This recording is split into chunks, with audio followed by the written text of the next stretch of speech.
The debate में आपका स्वागत है।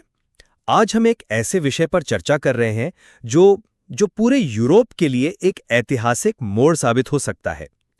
जर्मनी, जिसने द्वितीय विश्व युद्ध के बाद दशकों तक अपनी सैन्य ताकत को सीमित रखा, अब यूरोप की सबसे मजबूत पारंपरिक सेना बनाने की राह पर है। ये कोई छोटा-मोटा बदलाव नहीं है, खासकर उस देश के लिए जिसका इतिहास 2 विश्व युद्धों से जुड़ा हुआ है। बिल्कुल। और यही आज हमारी चर्चा का केंद्र है।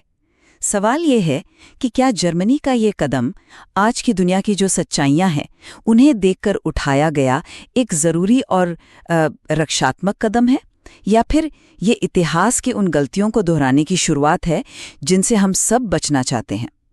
क्या ये यूरोप को सुरक्षित बनाएगा या एक नए तरह के तनाव को जन्म देगा? मेरा मानना है कि ये कदम पूरी तरह से आत्मरक्षा और यूरोपीय स्थिरता के लिए एक व्यावहारिक जरूरत है। आज के जो हालात हैं, उनमें जर्मनी के पास कोई और विकल्प है ही नहीं। और मैं इस बात पर जोर दूंगी कि इतिहास को नज़रअंदाज नहीं किया जा सकता। ये कदम, चाहे उसका इरादा कितना भी नेक क्यों ना हो, अनजाने में उन्हीं ऐतिहासिक पैटर्न को दोहरा सकता है जिनसे दुनिया बचना चाहती है, और शायद पूरे महाद्वीप को अस्थिर कर सकता है। देखिए, मेरे हिसाब से जर्मनी जो अपनी सेना को मजबूत कर रहा है, वो आज के दुनिया की कठोर सच्चाइयों को देखकर लिया गया एक जरूरी और समझदारी भरा फैसला है। इसको आक्रामकता के तौर पर देखना मेरे हिसाब से गलत होगा। ये असल में आत्मनिर्भरता की एक जरूरत है। हम पिछले कुछ सालों से देख रहे हैं कि अमेरिका, जो यूरोप की सुरक्षा का एक अहम स्तंभ रहा है, अब एक भरोसेमंद साथी नहीं रहा। खासकर ट्रंप प्रशासन के दौरान हमने देखा कि कैसे नाटो के भविष्य पर ही सवाल उठाए गए, कैसे यूरोपीय सहयोगियों को व्यापार युद्ध की धमकी दी गई। जब आपका सबसे बड़ा सहयोगी ही अपनी प्रतिबद्धता से पीछे हटने के संकेत दे रहा हो, तो जर्मनी जैसी यूरोप की सबसे बड़ी अर्थव्यवस्था के पास अपनी रक्षा क्षमता बढ़ाने के अलावा और क्या चारा बचता है?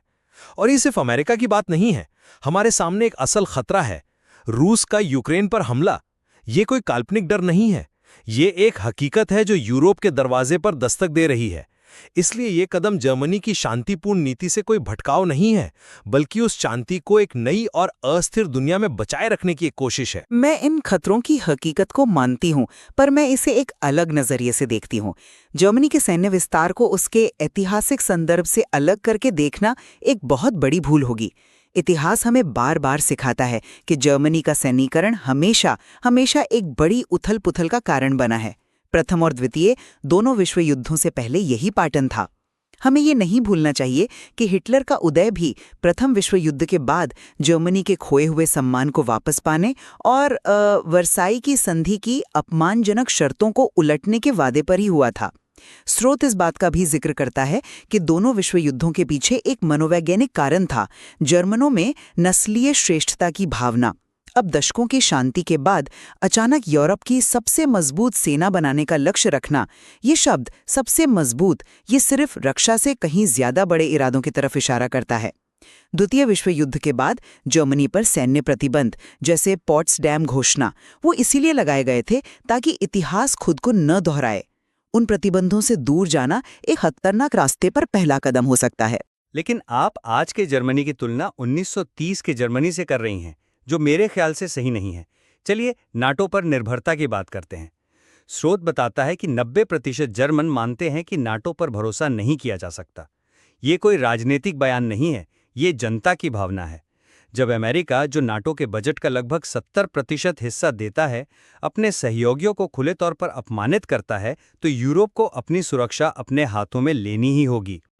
और जर्मनी यूरोप की आर्थिक महाशक्ति होने के नाते अगर इस प्रयास का नेतृत्व कर रहा है, तो इसमें गलत क्या है? ये तो जर्मनी का अपने दायित्व को समझने जैसा है। सालों तक अमेरिका शिकायत करता रहा कि जर्मनी अपनी रक्षा पर पर्याप्त खर्च नहीं कर रहा है। अब जब वो कर रहा है, तो हम उस पर शक कर रहे हैं। मैं समझ रही हूँ कि आप ऐसा क्यों कह रहे हैं, लेकिन इसे दूसरे नजरिए से देखिए। क्या ये वाकई नाटो की अविश्वसनीयता का मुद्दा है, या जर्मनी इस स्थिति को उन सैन्य प्रतिबंधों से छुटकारा पाने के एक बहाने के रूप में इस्तेमाल कर रहा है? पोट्सडैम घोषणा ने जर्मनी की सेना को सीमित कर दिया था ताकि वो फिर से यूरोप के लिए खतरा ना बन सके। आपका तर्क है कि ये नाटो को मजबूत करेगा, लेकिन इसका उल्टा भी तो हो सकता है।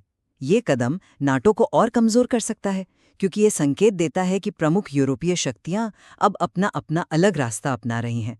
ये एक साझा सुरक्षा के विचार को तोड़कर हर कोई अपनी सुरक्षा के लिए वाली सोच को बढ़ावा दे सकता है।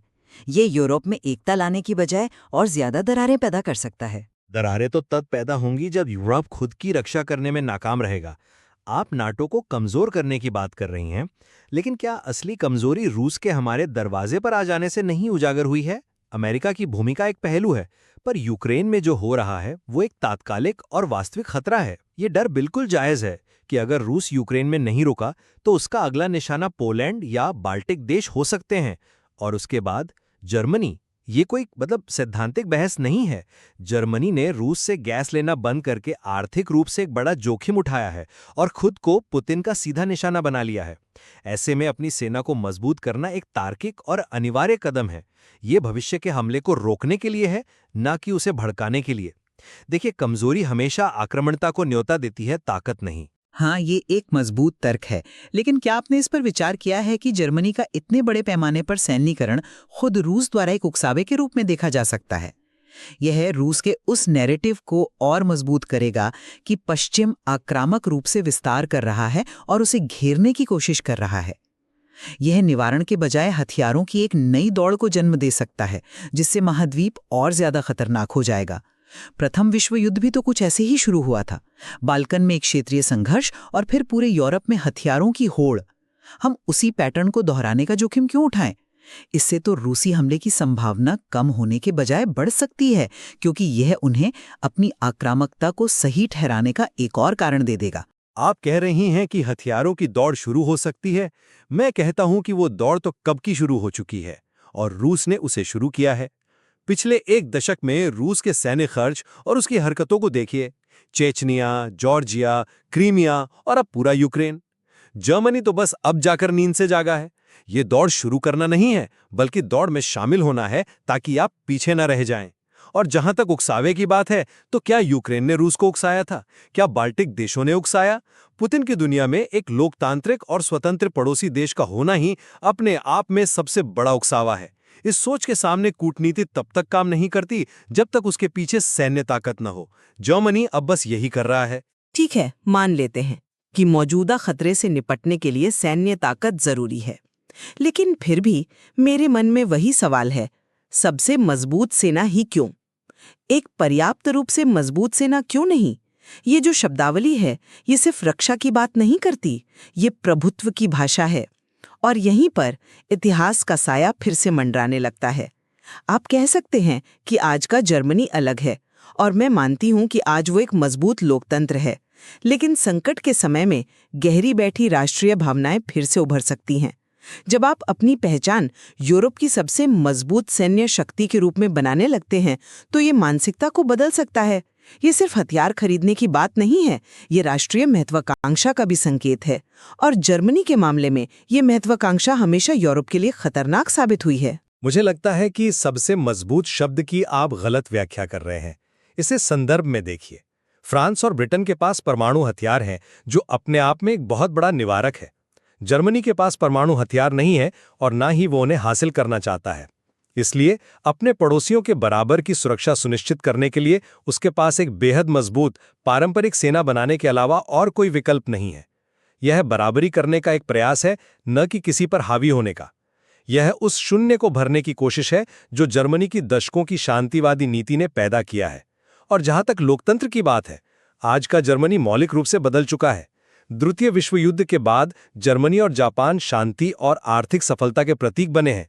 यह मिलिट्रीकरण, नस्लीय श्रेष्ठता या किसी क्षेत्र पर विजय प्राप्त करने के लिए नहीं है। यह यूरोप में लोकतंत्रीय व्यवस्था की रक्षा के लिए है। मैं आपकी बात की सराहना करती हूँ, लेकिन इरादे बदल सकते हैं। जिस देश ने वर्साई की संधि को तोड़कर सिर्फ 20 साल में द्वितीय विश्व युद्ध शुरू कर दिया, उसकी क्षमता को कम आंकना एक भूल होगी। मैं ये नहीं कह रही हूं कि आज के जर्मन नेता हिटलर की तरह सोच रहे हैं, बिल्कुल नहीं।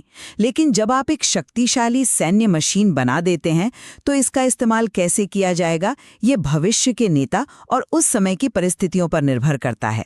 आज आप इसे रक्षा के लिए बना रहे हैं, कल कोई और नेता इसे अपनी ताकत दिखाने के लिए इस्तेमाल कर सकता है।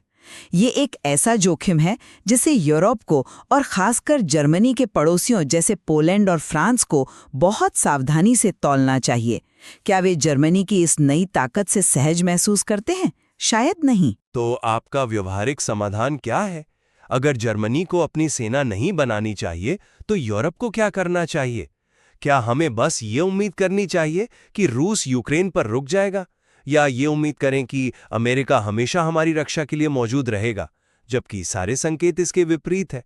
हाथ पर हाथ धरे बैठना कोई रणनीति नहीं है।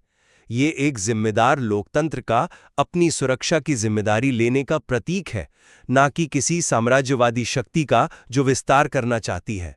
आज जर्मनी का नेतृत्व यूरोप में है, चाहे वो अर्थव्यवस्था हो या अब सुरक्षा। ये एक ऐसी जिम्मेदारी है जिससे वह अब और मुंह नहीं मोड़ सकता। मेरा समाधान सैन्यीकरण के बजाय कूटनीति, आर्थिक दबाव और यूरोपीय संघ के भीतर एक मजबूत एकीकृत राजनीतिक प्रतिक्रिया पर ज्यादा ध्यान केंद्रित करना होगा। सेना को मजबूत करना समीकरण का एक हिस्सा हो सकता है, लेकिन इसे सबसे मजबूत बनाने का लक्ष्य एक खतरनाक संदेश भेजता है। ये सहयोग के बजाय प्रतिस्पर्धा को बढ़ावा देता है। सुरक्षा का रास्ता शायद अतीत के सैन्यीकरण को दोहराने में नहीं है, बल्कि एक नए तरह के एकीकृत यूरोपीय सुरक्षा ढांचे को बनाने में है, जो किसी एक देश के प्रभुत्व पर आधारित ना हो। जर्मनी का ये कदम उस एकीकृत दृष्टिकोण को कमजोर करता है।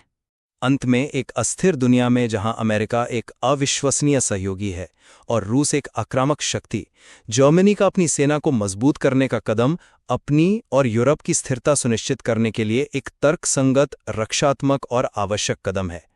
ये एक परिपक्व लोकतंत्र का अपनी रक्षा की जिम्मेदारी लेने का प्रतीक है, न कि अतीत की आक्रामकता की पुनरावृत्ति।